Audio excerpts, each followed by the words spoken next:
के चैनल पर, खुशबू यादव लोकगीत के चैनल पर, खुशबू ऑफिशियल के चैनल पर, संगीता 2 के चैनल पर, शिवानी यादव अवधी गीत के चैनल पर और सविता यादव जौनपुरिया के चैनल पर। तो आप लोगों के बीच में मैं एक प्यारा सा भोले जी का गाना सुनाने जा रही हूँ। आगे शिवरात्रि आने वाली है, उसी के उपलक्ष्य में सुनाने जा रही हूँ। उसमें जो गलती होगी आप लोग माफ़ करिएगा और ढेर सारा प्यारा आशीर्वाद देना और लास्ट वीडियो तक बने रहिएगा आप लोग। बहुत अच्छा गीत है।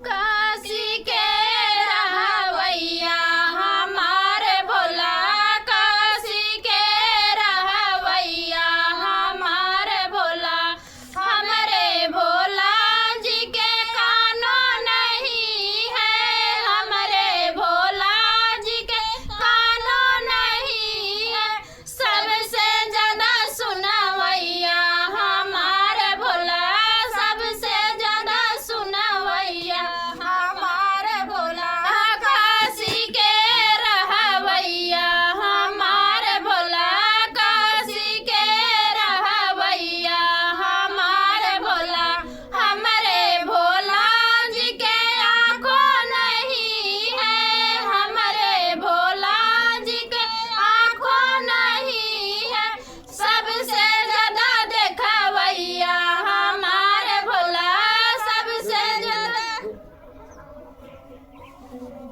खुशबू यादव अवधी गीत के चैनल पर और खुशबू लोकगीत के चैनल पर, खुशबू ऑफिशियल के चैनल पर, शिवानी यादव अवधी गीत के चैनल पर, संगीता 2 के चैनल पर, सविता यादव जौनपुरिया के चैनल पर। तो आप लोग ढेर सारा प्यारा आशीर्वाद दीजिएगा। सबके चैनल पे जाइएगा, जो लोग नए रहेंगे सब्सक्राइब कर लेना।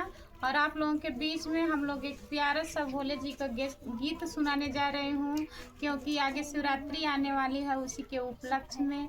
उसमें जो गलती होगी आप लोग माफ़ करना और लास्ट वीडियो तक बने रहिएगा। ढेर सारा प्यारा आशीर्वाद दीजिएगा आप लोग।